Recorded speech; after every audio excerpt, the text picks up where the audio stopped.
Today, we learned the DEA, the Drug Enforcement Agency, quote, is funneling information from intelligence intercepts, wiretaps, informants, and a massive database of telephone records to authorities across the nation to help them launch criminal investigations against Americans. Now, understand, the NSA and everything that went on with them spying on Americans, at least, I mean, it's completely illegal, it's completely unconstitutional, but at least they had a loose legal rationale of, oh, we're doing it for national security, right? Well, here they've dropped all pretense. They've said, oh yeah, we're spying on Americans for criminal investigations in America. Now, some people might hear this and their response is, well, I guess, what is it, one rogue DEA branch that's doing this? Or should you worry about acceptance of spying, widespread acceptance of spying in the government?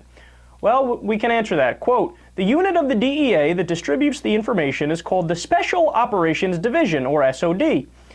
24 partner agencies comprise the unit, including the FBI, the CIA, the NSA, the Internal Revenue Service, and the Department of Homeland Security.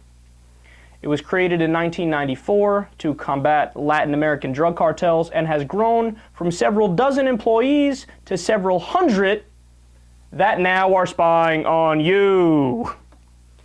Now, if you think all that's bad, quote, law enforcement agents have been directed to conceal how such investigations truly begin, not only from defense lawyers, but also sometimes from prosecutors and judges.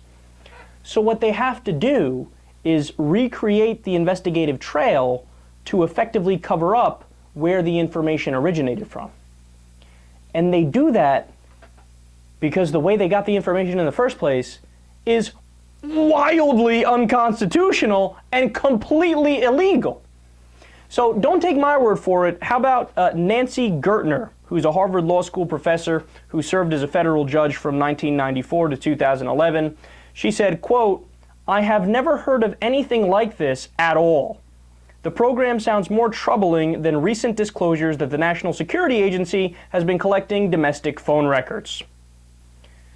So do people understand how radical this is?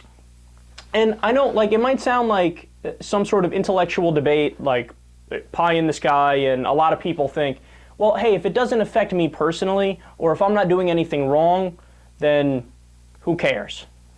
Well, what this means is that, to try to put it in terms that your average person could understand, let's say you're living your life and you're just a regular person, have a full-time job, but maybe 2 times a week or 4 times a week, you smoke weed.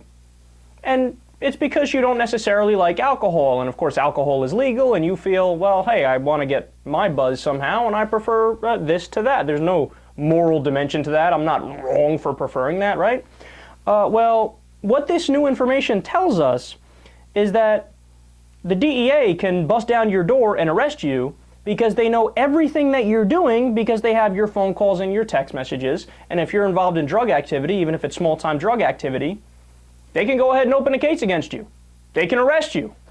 They can seriously inconvenience you.